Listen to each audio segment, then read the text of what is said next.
Thank you. So I'm Charlotte Lewis. I work on the South Coast in a trauma unit, and we see lots of ankle fractures.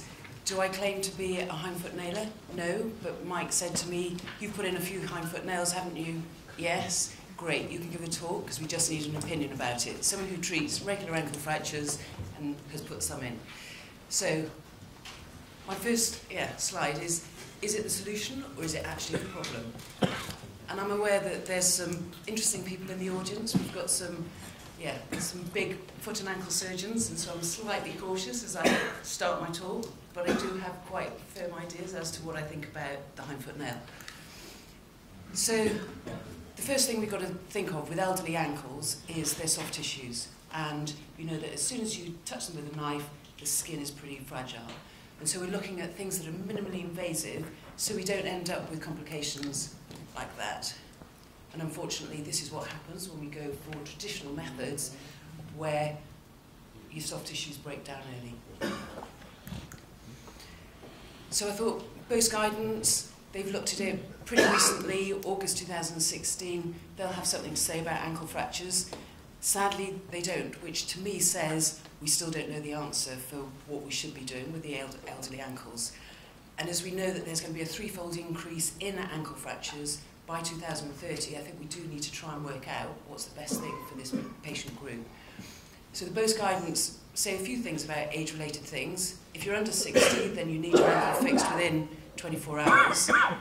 The elderly, they don't give a time frame, not sure why. And in the over 60s, you can consider just treating them in a plaster. And that's it on the Bose guidance. So what do I consider when I'm looking at elderly ankle fractures? So the soft tissues are my main concern. And I say one anaesthetic rather than one operation, because if you are going for close contact cast, then they advocate it being done under an anaesthetic. And I say one anaesthetic because what these elderly patients don't want are repeated operations. And then a little bit about weight bearing. So we all know there's a problem with beds, and we need to try and get our patients out of bed. But are these a patient group that we can weight bear? Are they someone that we can get up straight away? And that's for the discussion. So I'm going to run through a few cases, and I'm sure many of the trauma surgeons in this room don't necessarily get the patient day one. They get them a few days down the line when somebody has tried a different method that maybe you wouldn't have done first up. So you look at this ankle fracture. It's an elderly patient, pretty overweight, BMI of greater than 40, so yeah, very overweight, with multiple comorbidities. So colleague decided to treat it in plaster, so not the cast in theatre, but regular plaster. And I'm sure we can all predict what is likely to happen, because we know they don't do well in plaster. So this is what I was faced with and said, yeah, I don't think I can treat this, would you mind taking this over? And the concern I had was, you look at the fibula and there's quite a big gap around the syndesmosis area, and I'm thinking, okay, is this one that we can fibula nail, or is this one that actually is going to need a hindfoot nail? Big patient, and I'm thinking, okay, I'll put a hindfoot nail in because then maybe that will work better. And so, yeah, I'm sure there are people who will critique it. It's probably slightly posterior, don't normally pick up the fibula, but I actually thought a bit of holding the fibula, that might actually help as well. So these patients, I say they can go from bed to chair, don't necessarily weight bear them, and this was a very, very heavy patient. She went bed to chair, and this was the catastrophic result. And this is often a salvage procedure, and this is, yeah, the first operation, and it's already cut out of the calcaneum and the tibia. And so, yeah, what's your bailout from that? Thankfully, I didn't have to deal with it because, yeah, completely different topic of conversation. Patient had Glexane and had a bleed and died. So that was lucky.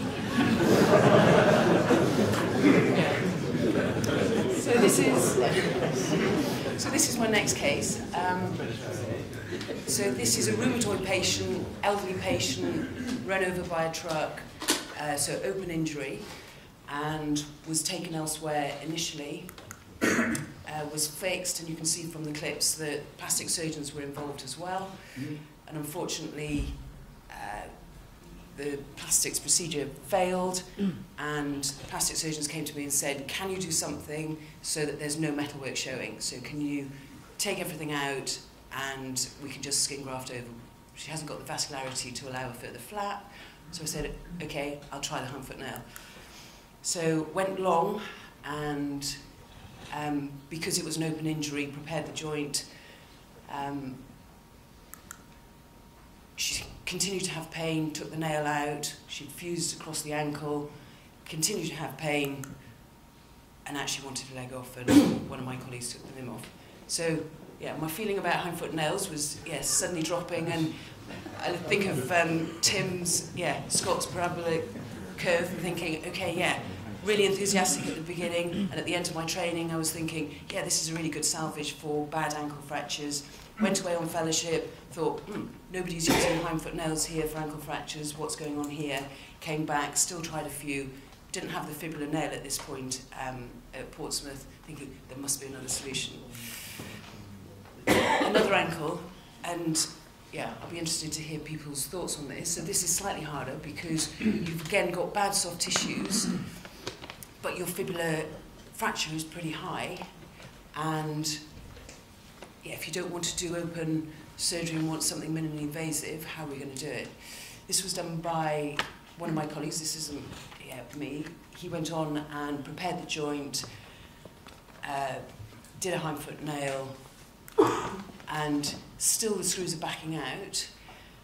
And I guess, yeah, my feeling is we want one operation. We don't want these elderly patients going to and fro to theatre, having screws removed, having problems. Is there another solution? There's lots been written about Hindfoot nails. There's been lots written about other alternatives. The close contact casting, I'm not quite a believer in it yet. I know Keith Willett's looked at 600 patients at 6 months, the functional outcome is as good. But for me, I think I need a little bit more than 6 months because I'm worried about what happens to them at 2 years, 3 years. But maybe, yeah, this elderly population, we're not going to get to the 2 years, 3 years. Tim White in the audience has done lots on the fibular nail in the elderly population, and soft tissue complications are better, cost is cheaper, even though the fibular rod is more expensive, but because of the lack of reoperations, it seems like a solution. So similar fracture to what we've been looking at, I tend to use now the fibular rod if I can, and they seem to weight bear. I leave the medial malleolus because that's an area of skin that, again, seems to be a problem with screws just becoming more prominent. So what's my conclusion? I probably would say in elderly ankle fractures, use the fibular rod. Yes, we use a nail, but in the other bone. I've left a few minutes just to ask a couple of people in the audience. So, Tim, you've got massive experience of fibular rod.